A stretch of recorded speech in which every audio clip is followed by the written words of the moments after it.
Have you ever had a bad feeling and ignored it just because nothing had happened yet? Here, we cover real 4chan stories from people who had to deal with what came after that exact kind of choice.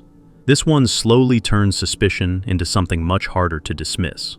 Get settled, lower the lights, and subscribe if you want more stories like this. Let's begin.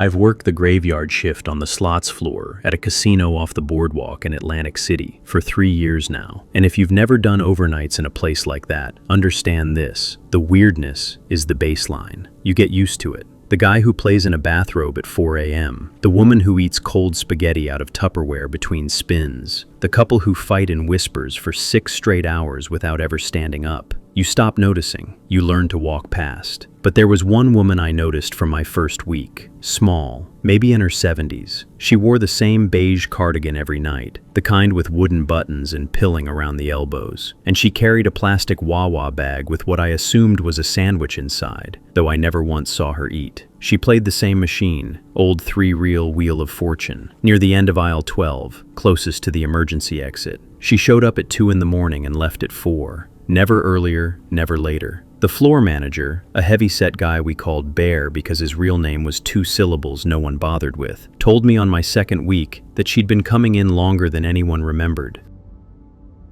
Since before the smoking ban, at least, he said. He shrugged like that was all the explanation I was getting. For 3 years, I said hi to her when I passed. She never said hi back. She'd nod, just barely, without taking her eyes off the reels. She wasn't rude about it. It was more like she'd been trained a long time ago to acknowledge people without engaging, the way old cats do.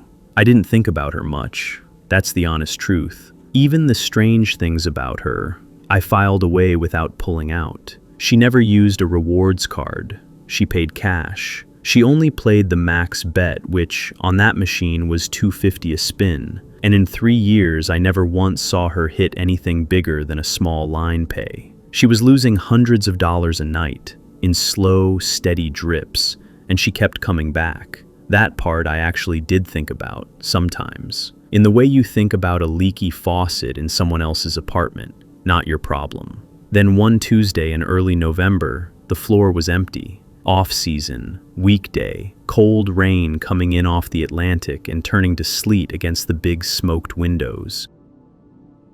I could hear the ocean through the exit doors when the security guys propped them open for a smoke. Salt and diesel and old carpet. That's what the place smelled like at that hour. I was doing my rounds, mostly to stay awake, and I stopped near aisle 12 because something looked off, and I couldn't say what. She was sitting there like always. Cardigan, Wawa bag on the stool beside her, both hands flat on her thighs. Both hands flat on her thighs. The reels were spinning. I watched them stop. Cherry, blank, bar, no pay. The machine made its little sad chime, the one that means better luck next time. And then, without her touching it, the reels started up again. I stood there maybe 30 seconds, long enough to feel stupid about it. Slot machines don't spin themselves. There's a bet button. There's a spin button. There's a handle if you want to be old-fashioned. Something has to tell the machine to go.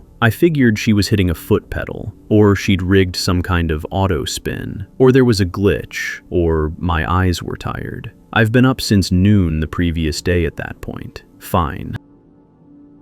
I walked around to the front of the machine, like I was just wandering by, and I looked at her hands again, palms down, fingers still. She wasn't leaning on the console. She wasn't touching anything. The reels spun, stopped, spun again. The lights inside the cabinet flickered the way they do during a bonus round, except no bonus was hitting, just base game, over and over, at what had to be twice the normal speed. I've watched enough autoplay to know what that looks like, and this wasn't it. Autoplay has a rhythm you can hear. This was faster than the mechanical parts should have been able to move. The reels barely settled before they were going again. I stood there long enough that Bear noticed me on the camera and radioed to ask what I was doing. I told him I was checking on a guest and I'd be a minute. He clicked off. I did what you're supposed to do.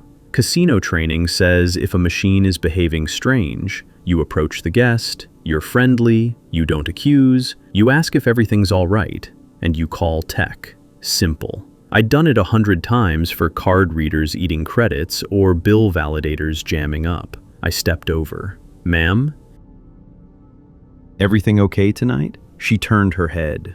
Slowly. Not scary movie slowly. Just the slow of someone very old who takes her time with her neck. Her eyes were pale, a washed-out blue, and the skin around them was soft and creased in the way that always made me think of my grandmother, who I hadn't seen in a while, and honestly, I was thinking about her right then, standing there. "I'm waiting for it to pay out," she said. Her voice was smaller than I'd expected, reedy, polite. I glanced at the screen. The reels were mid-spin. I said, "Ma'am, you weren't pressing anything. I was watching." She looked at me like I'd asked her a question a child asks, something obvious you don't want to be rude about. "I never press," she said. "It plays itself. I just sit with it." I don't remember exactly what I said back. Something like, "Oh, all right, and let me get someone to take a look." I radioed for a tech. I stood a few feet back while I waited. She turned her face to the screen again and folded her hands in her lap. The reels kept going. She lost, and lost, and lost. Tommy from tech came over in about 6 minutes.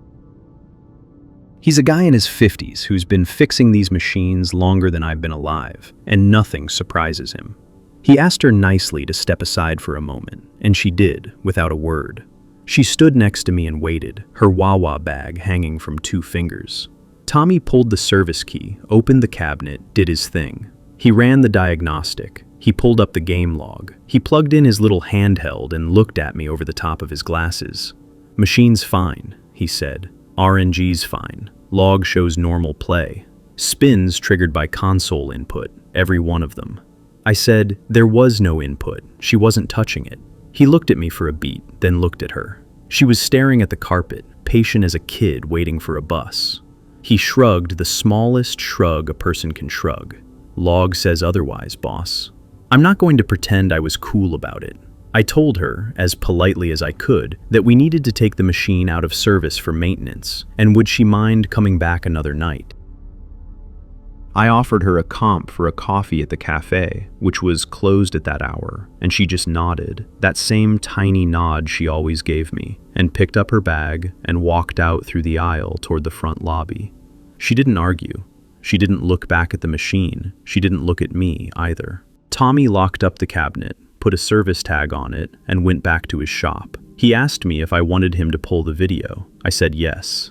We watched it together in the little office behind the cage. He scrubbed back to when I first walked past. There she was, sitting in front of the machine, hands flat on her thighs, reels spinning. He scrubbed forward, reels stopping, reels starting again. Her hands never moved. Tommy watched it twice. Then he zoomed in, on the console, on the bet buttons, on her lap, nothing. He sat back and rubbed his mouth and didn't say anything for a while. "Log says input," he said finally, "but the log's gotta be wrong." He didn't sound like he believed himself. He sounded like a man who needed the log to be right and knew it wasn't. I finished my shift. I went home. I slept badly. I woke up around 3 in the afternoon and made coffee and didn't really think about her because I'd decided, standing in my kitchen with the November light coming in gray through the blinds, that whatever had happened wasn't my problem to solve. Bear would handle it. Tommy would handle it. That's why they got paid more than me. I came in the next night. 2 a.m. rolled around. I walked past aisle 12 out of habit, and the machine was still tagged out of service, cabinet dark. She was 2 aisles over, different machine, older one, double diamond, the kind with the actual pole handle on the side. She was sitting the same way, cardigan, Wawa bag on the stool, hands flat on her thighs. The handle on the side of the machine was moving, not smoothly, in little jerks, the way it moves when someone pulls it all the way down and then lets it go and it snaps back up on its spring. Down, up, down, up. The reels spun and stopped and spun again. I stood at the end of the aisle a long time. She didn't turn her head. I don't think she knew I was there. Or if she did, she didn't care. The handle kept moving. I walked past. I didn't stop. I didn't radio Tommy. I told myself I'd deal with it if she was still there at 3:30. She wasn't. She left at 4, same as always, and I watched her go through the lobby doors and out toward the boardwalk, her bag swinging a little at her side, and I stayed on the floor and did my rounds and finished my shift and clocked out. She was there the next night too, different machine. I didn't check the one after that. I asked Bear if we could put me on days for a while. He said we'd see, and it's been about a month, and I'm still on nights. Sometimes when I'm walking the floor, I hear a handle snap back up on a machine 2 aisles over, and I don't look. The night the old man wouldn't get off my bus, I was already 12 minutes behind schedule and thinking about how much I hated December in Seattle. Not the cold, the wet. The way rain gets into the door seals, so the floor by the fare box smells like a wet dog for the entire shift. I run the last outbound on a route that ends at a park and ride south of the city. Most nights, past midnight, the bus is empty by the third stop. Sometimes I get a dishwasher heading home from a spot on Rainier. Sometimes a guy in scrubs. Never a crowd. That's why I like the shift. My wife's a nurse, works days, so we mostly wave at each other in the kitchen and get on with it. That Tuesday, I picked him up around 11:40 on 3rd and Marion. I remember because the traffic light there was stuck on a red blink cycle, and I sat through it twice while he shuffled up to the door. Older guy, maybe 75, beige coat, one of those flat wool caps old men in the neighborhood wear. Tap card worked on the first try, which surprised me because his hands were shaking a little. He nodded, said good evening, and walked all the way to the back. Here's what I want you to picture. He wasn't hiding. He wasn't strange. He sat down like a man who knows the seat he wants and has been sitting in it for years. Around Chinatown, one more passenger got on and off inside of 4 blocks. A woman with grocery bags. And after that, it was just me and him. I could see him in the wide mirror above the windshield. He wasn't looking at a phone. He wasn't sleeping. He was watching the window, the way people used to watch the world before phones. His hands rested on his knees. The rain got heavier past Beacon Hill. The wipers on our buses have 2 speeds, slow and useless, and I was leaning forward to see the lane lines. I glanced up at the mirror maybe every couple of blocks. Same posture, same coat, same cap. Once, when we hit a pothole near Georgetown, his shoulders swayed a little and then settled, and I remember thinking, good, he's awake. Because sometimes people fall asleep and I have to shake them at the end. Between stops, I got a call from dispatch about a reroute on the return leg, some kind of water main issue near the stadium. I said copy, and while I was answering, I heard the old man cough once. That's the only sound he made the whole ride. One cough, polite, into a fist. The last stop on that line is a covered shelter behind a Fred Meyer parking lot. There's a bench, a schedule board, a trash can with a lid that never closes right. In December, it looks like the loneliest place on earth. I pulled in at 1:03 a.m., 17 minutes late, and killed the outside lights except the interior fluorescence so I could see the aisle. Last stop, I said, loud enough for someone who might be dozing. My voice always sounds younger over that intercom than it does in real life. He didn't move. I unbuckled and stood up. I did a stretch, the one where you press your fists into your lower back, because after 4 hours in that seat, something is always locked up. Then I walked down the aisle. He was sitting in the second to last row, on the right, by the window. The rain was doing that streaky thing on the glass where it looks like the whole world is running downhill. He was watching it. "Sir," I said, "this is the end of the line. I have to take her back to the yard." Nothing. I got closer. His eyes were open. He was breathing. I could see his coat rise and fall, and I could see the corner of his cap in the light from the shelter outside. For a second, I thought maybe he'd had a stroke on the ride and just, sat there through it. That happens. There's a laminated card in the glove box with the numbers for those situations. I touched his shoulder. just 2 fingers, on the seam of his coat. He turned his head and looked up at me like I had asked him for the time. "Just one more loop," he said. "I'm waiting for her to get on."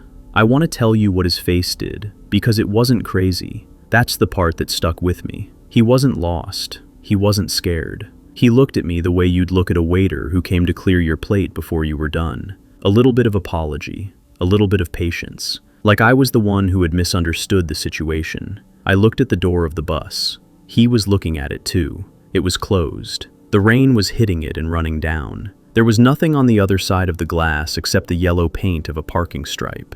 "Sir," I said, and my voice came out softer than I meant. "The bus is empty.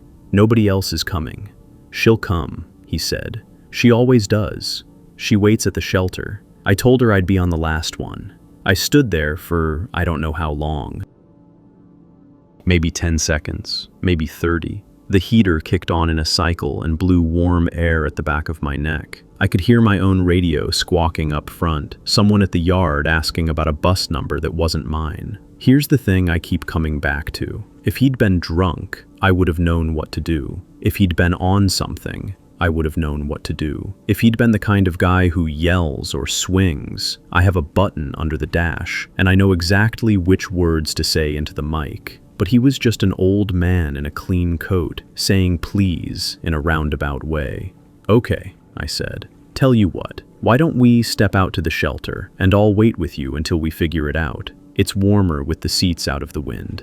That was a lie, the warmer part. It's freezing under that shelter. But he nodded like it was reasonable and stood up slowly, one hand on the seat in front of him. He was thinner than I thought. His coat had a cloth carnation pin on the lapel, the kind veterans wear. When he stepped down out of the bus, he thanked me. He actually thanked me. He sat on the bench under the shelter and folded his hands on top of a plastic shopping bag he'd been carrying.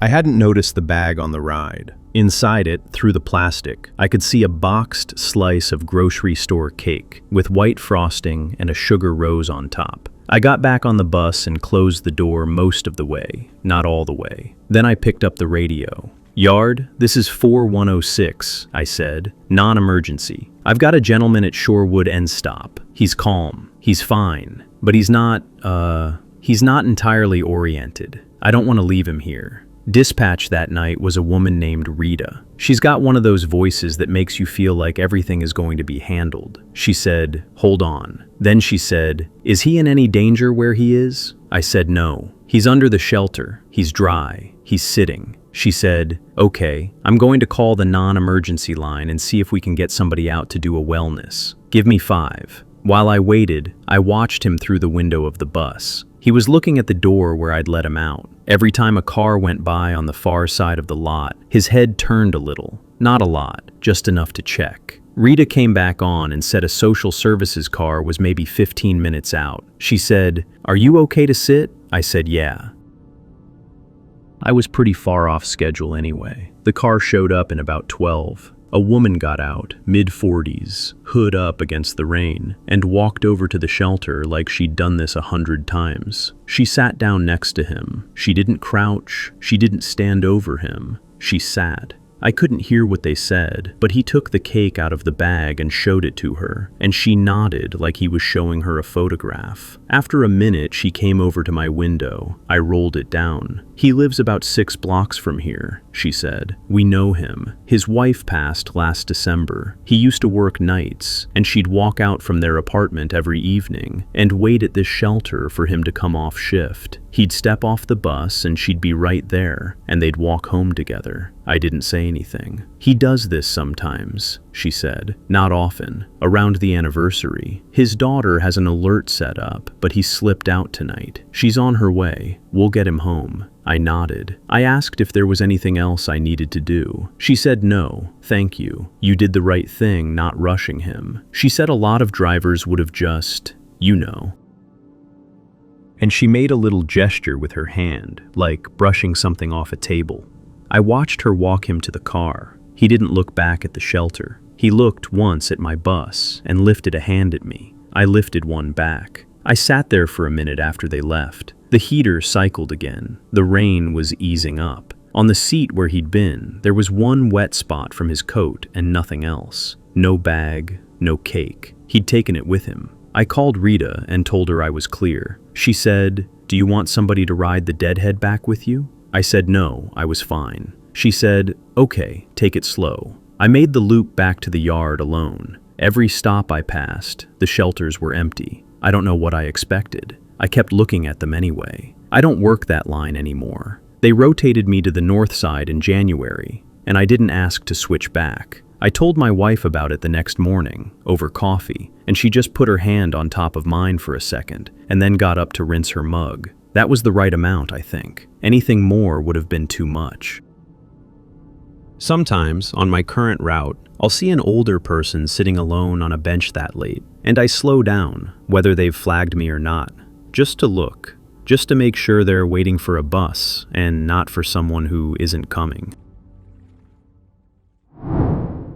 I ran the night shift at a printing plant off Finley Avenue in Birmingham, West Side, about 10 minutes from the old Rickwood ballpark, if you know that part of town. February 2020. The place printed a bit of everything, but our bread and butter that winter was school textbooks, state contracts, middle school stuff, thick paperbacks with those cheap, glossy covers that always smelled a little like burnt sugar coming off the line. The job that week was a middle school civics book, something like 11,000 copies. I'd loaded the plates myself around 9, kicked off the run around 10, and by 2 in the morning the machines were humming along fine. I liked those hours. Nobody upstairs, nobody bothering me, just the presses, the fluorescent light over the console, and the little space heater I kept under my desk because the concrete floor pulled the warmth right out of your boots. I was the only one on that side of the building. There's a maintenance guy, Ricky, who does rounds every couple hours, but otherwise the floor was mine. I'd walk the line every 40 minutes, pull a signature, check the register marks, check for smearing. Standard stuff. I'd been doing it 8 years.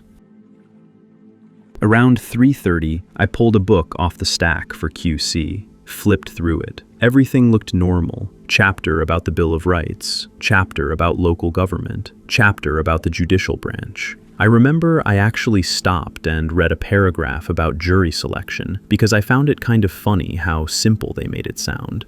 Then I put the book back and went to get coffee from the machine in the break room. I want to be clear here. That first book was clean. I know it was clean because I read it. Around 5, I did another walk, pulled another book off the stack, further down the run, maybe copy 6,000 something, flipped it open to check registration, and I stopped reading. Not because of the paper, because of the text. My eyes skipped across it the way they do when you're reading something in the wrong place, like when a magazine ad breaks up the middle of an article and your brain goes, "Wait, that's not right." I actually sat down and read it. It was page 148, in the middle of the chapter on the judicial branch. The chapter was supposed to have 3 paragraphs about how a grand jury works, then move on to the appeals process.